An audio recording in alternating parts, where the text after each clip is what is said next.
Hey everybody, what's up? It's Tipping the Scales. I'm your girl Shay Dawson.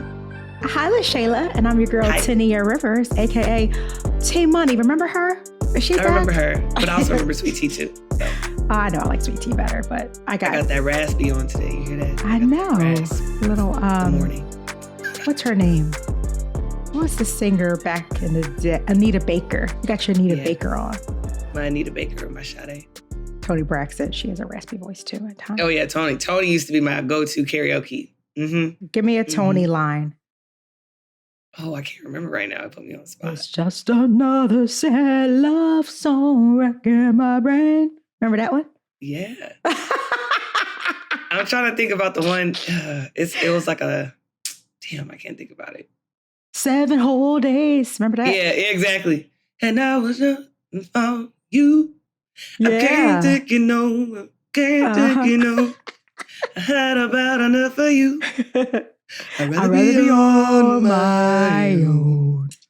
On my own. Honey, honey. Oh, shoot. Can't even. See, I just needed a jump start. Okay, that's good. Happy Sunday. It's exciting. Yeah. Happy football Sunday, I should say. Happy football Sunday. I'm really excited. How did your team do versus the Cowgirls? All I can say is that we're 6-0. Okay. Don't be mad, haters. Man. So Eagles have a bye week today, so no Eagles game, but there's some good football games on. And in honor of my kiddo, you see my sweatshirt. My It's baby's dope. playing tonight. It's a whole sweatsuit. You can't see. It's a cute little sweatsuit I wore. It's so cute. I like the sleeves.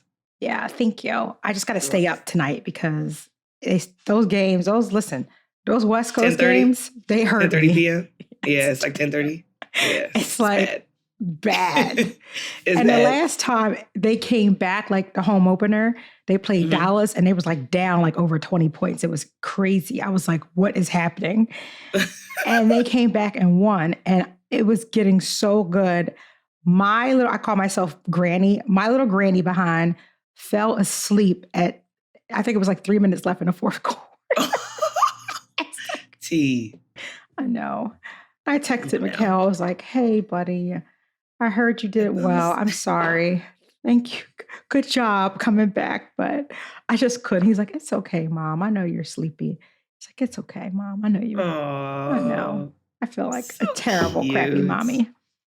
Man. Oh boy. So I already know he's OTE, gonna do well. you've Yeah. done your home opening weekend, right? So Yes, how do opening you weekend feel? was fire. It was so Yeah. good. We featured Bronny James, Mikey Williams, Jared McCain, the Bruiser Nice. twins, Cameron and Caden. Awesome. And then our guys, Jayzion Gortman, Tyler Smith, Amina Nassar, man, Alex Sarr. So many great players. It's just crazy to see the youth like just taking off like this. Like Awesome. it's just crazy. Like, and then the environment and the atmosphere at OT is second to none. And the It's building. just on fire right now. Yeah. Mm-hmm. Just that energy. I gotta come check I'm a you gym out. rat too. So I just was like, gym rat. You're sucking like, out. I know. You have to all come weekend. visit me. What? Yeah, you gotta come check me out in Phoenix because I'm there Yes, I do. all next week, I want to. and then the week of Thanksgiving. So you gotta at least come. We All can next week. try to record a live session. Would be amazing. I know. That'll be dope. Yeah, super. So dope. Thanksgiving, yeah, we'll talk about that off air. Okay, So I'm over here like now planning in my head. I know. Yes, Oh my God, I tippers. can't. This rasp is crazy. I'm sure the tippers would love to see us all and just together in one place. Yeah. So that's yeah, exciting. I mean the content when we were together last time did really well. So yeah, it was I fun. mean we got to do more so it can continue to grow and compound. Yeah. So we got to be more intentional about that. Yes. Speaking of intentionality, I thought today we should really, because I like to look at us as just like one family. We're very supportive. We help one another. Mhm. And I know some people are struggling when it comes to interviewing, and you have people who are out there looking for jobs. And I Yes, just T. thought that we can just really spend some time to talk about how important it is to prepare for your job interview. You can't Yes, just from an HR professional, like Yeah. this is the content we didn't know we needed. it's needed because I've been interviewing lately, and I'm like, are you doing? Like, Yeah. yeah. So is there an art and a science to interviewing? I think so. But I think, if we start at the very beginning, it first starts with preparation. Like you Okay. need to prepare for the interview. And there's a lot of different ways that you can do that. But first and foremost, understand thoroughly the position that you are interviewing for. Okay. You should definitely Makes have a a lot of job sense. description. You should have seen a job description when you apply for the position. But if you haven't seen a job description for some reason, maybe you refer for a role, maybe it's something in the very beginning phases and you haven't received one, ask for one. You Mhm. must have a JD so that you understand what's expected out of you, the roles and responsibility, the experience that's required.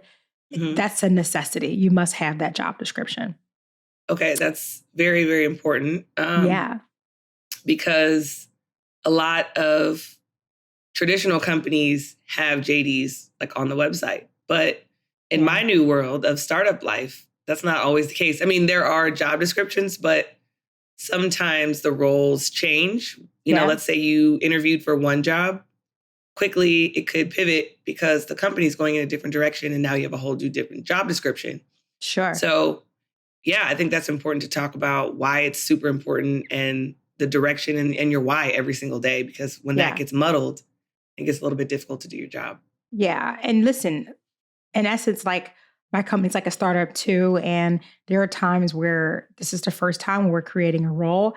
And it helps me as an HR professional be able to better understand what our needs are when I push back. And, depending on who the hiring manager is, it's like, do your job, figure out what you want out of this role. And the best way to do that is to start with the job description. So, even if the role evolves, you have to know what you're going to, in order to be able to articulate responses to questions, you have to know what's expected out of you. So, first things first, get the JD. Okay. And so you get the JD and then you look over it, right? Yep. And then you really have to start spending time in preparing some answers to questions, even preparing those questions or things that you believe that you're going to be asked. And I like to separate them in categories, right? So if I'm interviewing for an HR position, I know they're going to ask me a lot about past experiences. They're going to know specifically what I've done to change culture in organizations. How do I help organizations grow from a learning and development perspective? What are some challenges when you handle, change management? So there's going to be so many different things I'm going to be asked.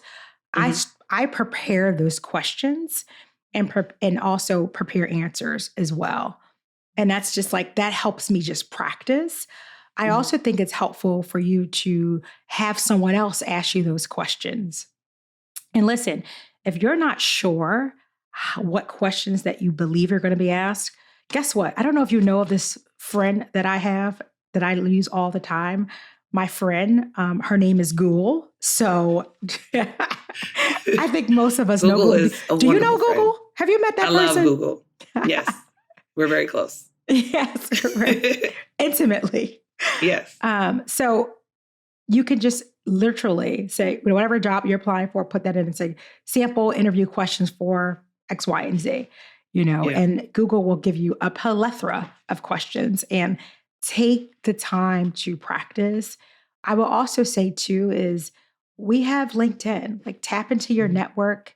If you know someone at the company that you're interviewing for, even if you don't know, see if someone in your network knows. So that way you can get a sense of the culture, get a sense of have a better understanding of maybe the person who's interviewing you.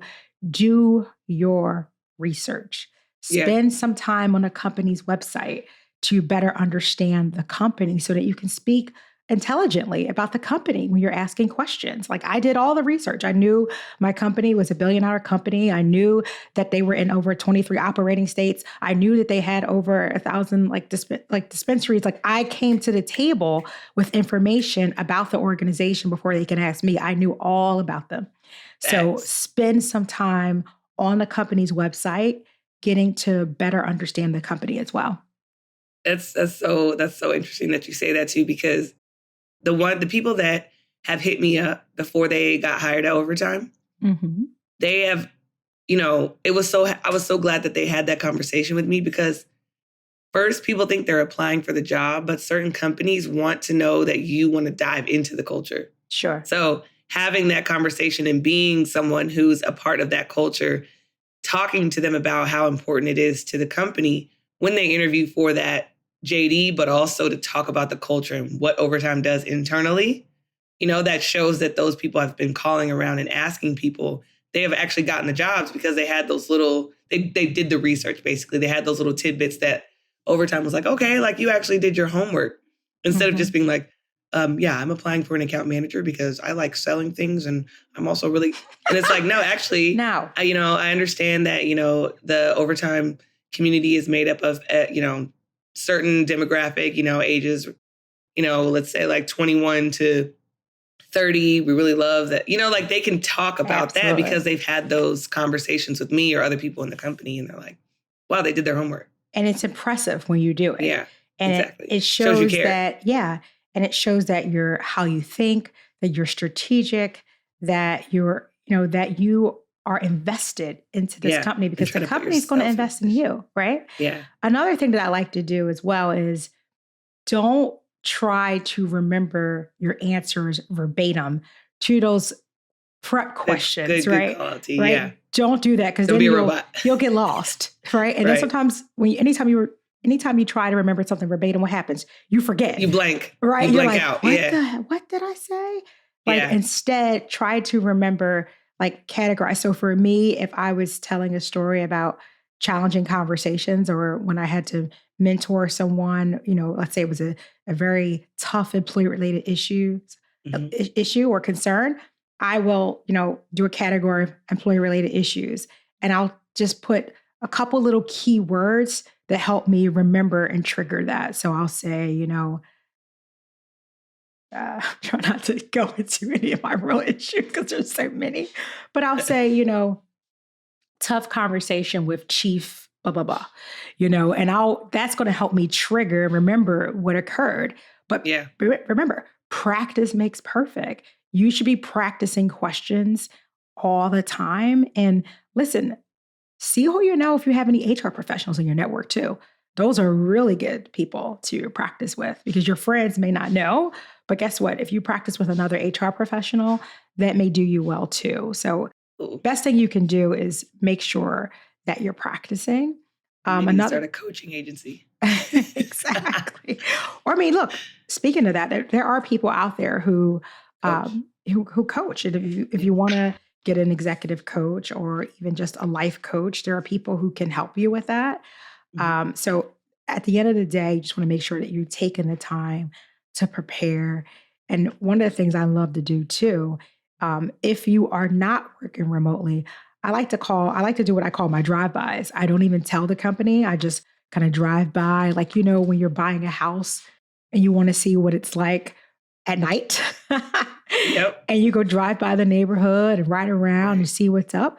There's times where I will drive to the actual campus of where I'm working, park my car, I'll get out, I'll talk to people like, hey, what is it like to work here? I literally start talking to people and ask real questions. Good one. And I'm like, how have it been? And how is it like working with their HR department? And I get all types of answers like, they only care about for the company. They don't care about us. I can't trust HR. I'll get all the skinny behind the scenes by just asking questions to random people who work there. I'll say, what about a culture? Because sometimes when you have people that the company will have you interview, some of those responses are very scripted. They don't want to really tell you. If you talk to me, I'm very transparent. And some people are transparent. They will let you know the things that are good. They'll share with you opportunity areas as well. But if you really want to know a behind the scenes response, ask someone who you could show up and ask questions, or you can actually just, again, LinkedIn is so powerful. Go into your LinkedIn network, see who works there, and ask questions to people. Ask someone, say, "Hey, do you mind if I talk to you for 10 minutes? Just want to do a quick chat to learn more about the company. This is maybe a company, it's a company that one of my targeted companies. I would love to ask some questions to you about the organization." So you can reach out to your network. Now that COVID I feel like people are now coming out of the net, like coming out of their shells and they're getting out of the house. And Yeah. I do feel things are turning around. Do you feel like things are turning around with COVID a little bit? Yeah, I do. I went to the movies last night and it was popping. What'd you see? We saw Black Adam. Okay. Was it good? It was really good. Okay. It was The Rock. I won't say he was a superhero and I won't say he was a villain. He was That's like in what between. Mikhail told me to see. Yeah, it was really good. We loved it. We clapped at the end. So good. A whole soul clap. You know when you clap at the end, it's good. Excuse me. Okay. Yeah. I might go see that today. We also noticed that everything's about war. So we're also like, Interesting. Yeah, very. Okay. So I might have to do that. But again, tap into your LinkedIn network, because I do realize that, just depending on the company, sometimes security, you can't get physically on a campus or physically into the building. If you're in retail, that's really easy. You can walk around and look at, ask questions. But depending on the nature of the organization, you can go to the actual company. Or again, LinkedIn is so powerful. Check and see who's in your network. Ask to spend some time. Sometimes I've done in the past, this is pre-COVID, but again, things are turning around for the better. Mm-hmm. I'll ask someone, hey, do you mind if I take you to coffee? I just want to pick your brain. I want to learn more about your organization.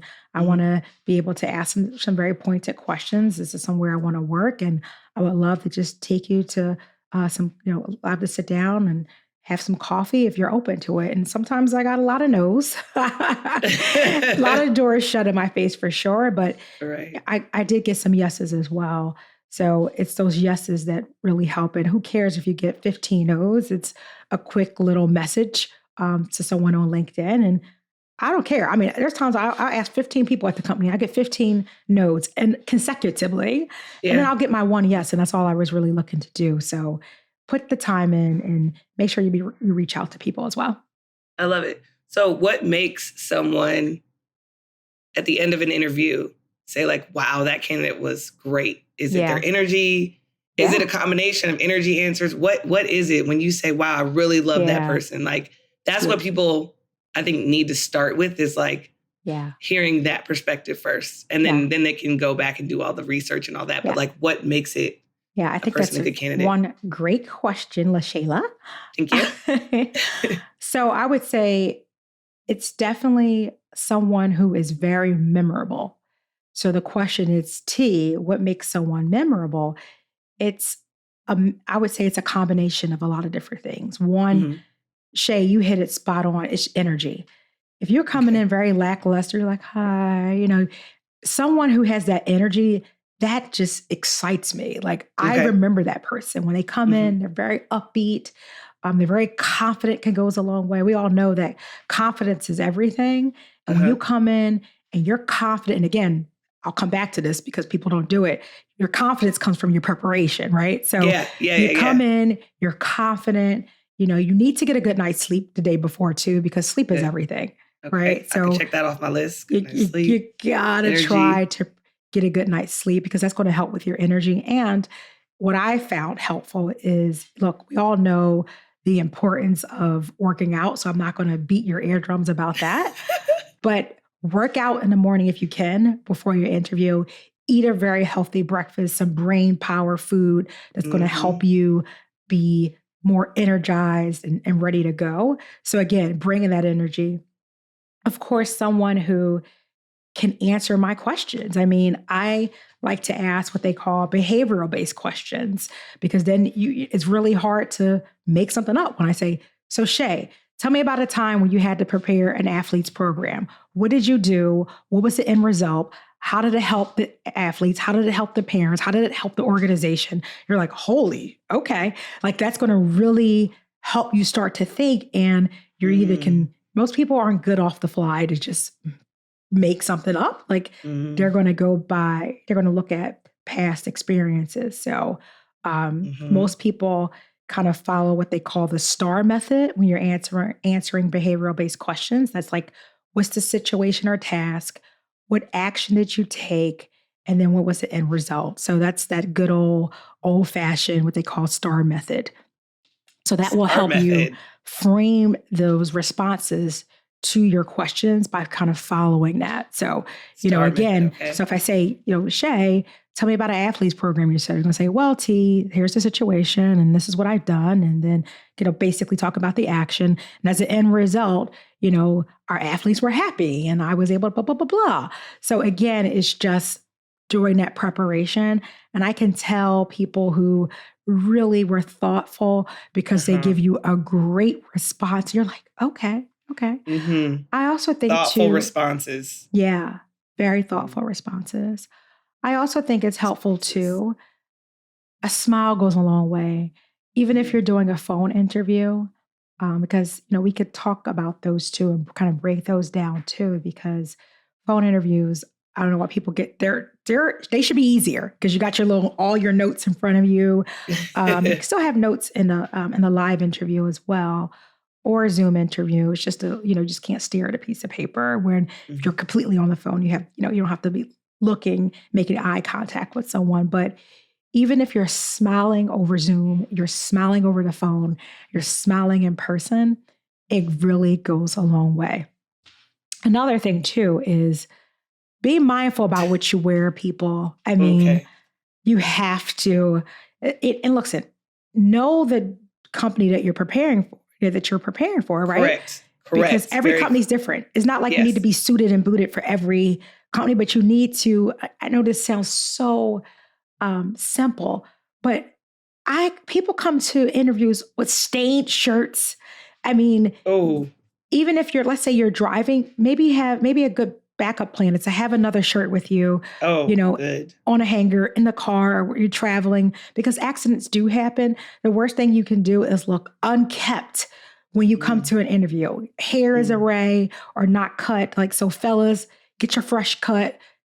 Make sure your beard is groomed.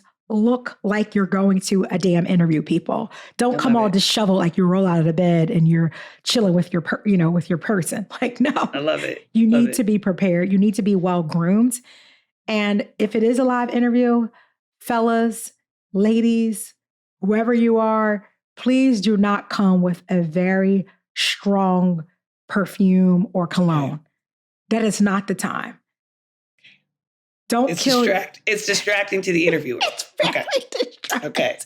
Because I'm like, oh my gosh, I need to open a window. I cannot breathe. That's not the time to put on something strong. If you put on something that's fine. Also, make sure you smell I don't say smell good because just not smell as well. So make sure that your hygiene is on point. Yeah.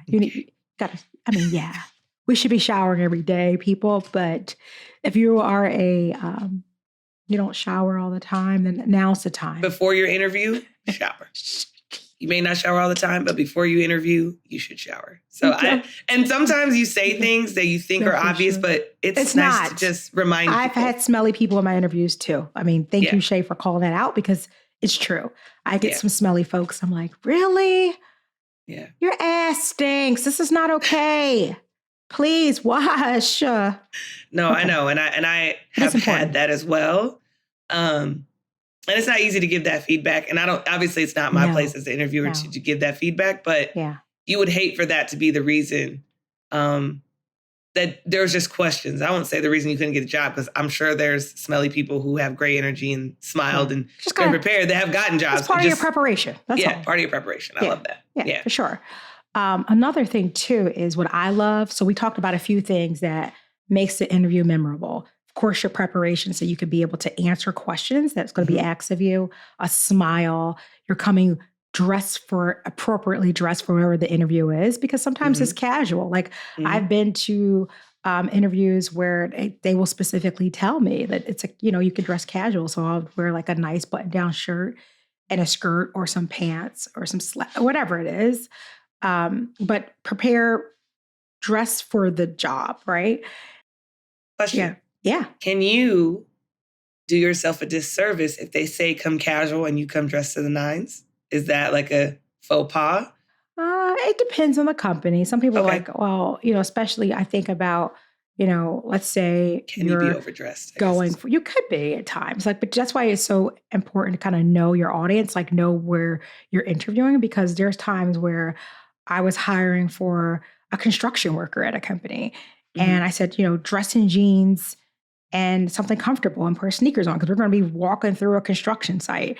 Yeah. Probably don't want to come decked out to the nines, suit and shoes, because you're going to look like you're way out of touch. Like, what the hell are you doing? You don't listen, right? Like, you got to be like you're not going to fit in with listener. The culture of the people. Right. So that's why I said it's important. Now, if they say you could dress business casual and you take it up a notch, you wear a very nice blazer, very nice top, or very nice suit jacket with some pants. And so again, that's okay. But that's why it's important to know where you're interviewing and knowing your audience and asking questions so you can even ask if it's not something that is discussed. Because I have people that, I've interviewed for manufacturing positions for companies and I'm taking them on a tour. So there's times where they may have to put something on over their clothes. And there's times where they just need to be super comfortable. So again, that's part of the preparation. Got it. Another thing that's memorable too, that I like, is when people come to the table with questions that they want to ask of me. If you do not ask questions, I am concerned. And I don't walk away with, Shay asking me, well, what makes a good interview and a not so great interview?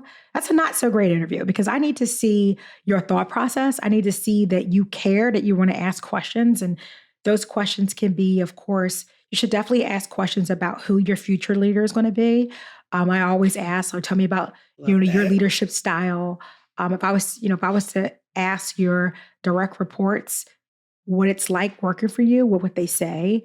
If I was to ask your direct reports your strengths and opportunity areas, what would they say? I ask very specific questions about my leader because we all know that most people leave toxic cultures and they also leave bad leaders when they're walking away from an organization. So you need to come prepared to ask questions about the leader that you're going to work for and definitely about the culture. So what's the work-life culture here at the company?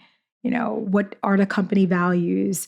If you don't see them on the website, if you want to learn more, you can ask. But again, don't ask questions that you can find out answers for yourself, right? So you should have already done the due diligence. The value, if it's not on a website, that you could talk about it, or you can ask more. Did I see? And I love when you can tell, like, I see one of your company core values is trust.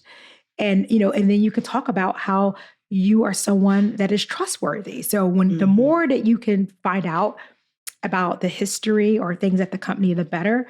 But it is very impressive when people come to the table with very thoughtful questions about the organization, about the leader, about the culture, and about the position.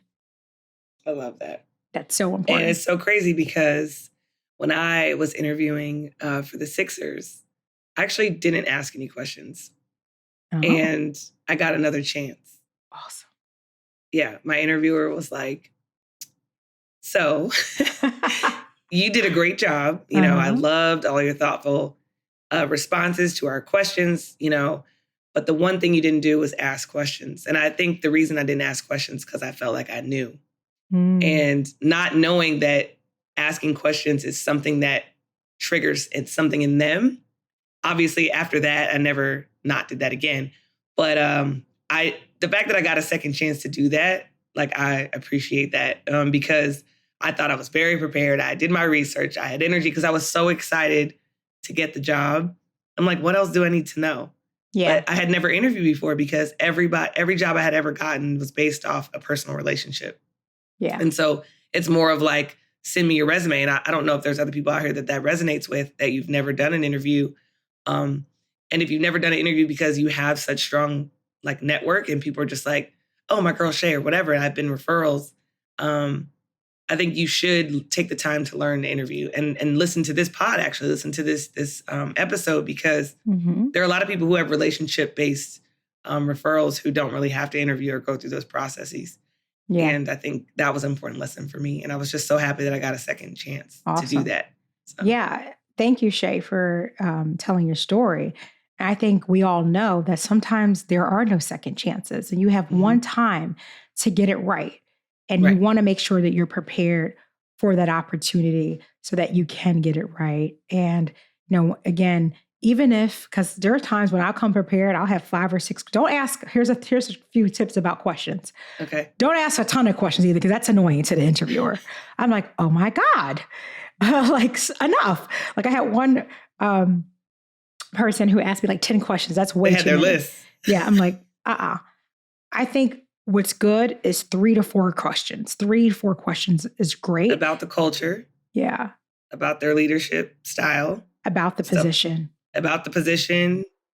And a couple questions about the position, probably. Okay, great. Need a few questions about the role. Cool, great. Take those notes. Now, let me tell you, if your questions are being answered, because sometimes you'll get very great interviewers, and a great interviewer is going to be more like a conversation. It doesn't even feel like I'm asking you a question and waiting for a response. I'm asking you a question and waiting for a response. A great interviewer knows how to just have a nice casual conversation, make you feel comfortable, and it's going to really tap into getting the information that they are looking to get.